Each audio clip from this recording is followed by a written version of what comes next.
Okay, so we're going to smash these Brussels sprouts.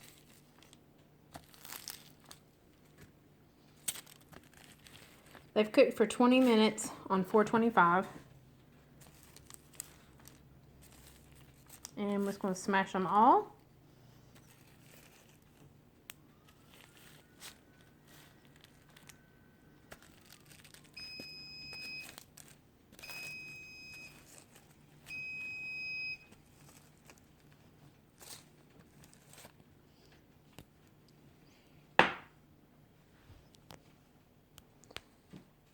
Okay, so we're going to smash the Brussels sprouts. And we're going to use some Daiya, which is dairy-free, soy-free cheese.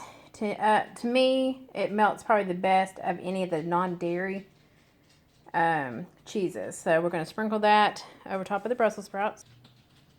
Okay, so we're going to take these and put them back in the oven after they've been smashed. And we've added the non-dairy cheese, which is, again, the Daiya.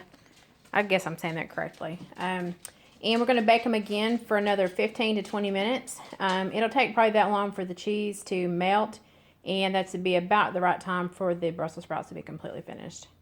Hope you enjoyed the recipe. So 425, 20 minutes after you've seasoned them, and bake them for 425 for 20 minutes. Pull them out, smash the Brussels sprouts, and then you just sprinkle some of the Daiya cheese or whatever cheese you want to use, but this is a dairy-free, soy-free, so that's what we're choosing to use today.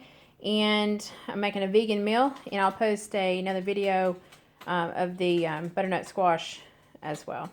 But I hope you enjoyed the recipe. Let me know if you tried it and what your thoughts are, if you liked it or not. Have a good day. Thanks.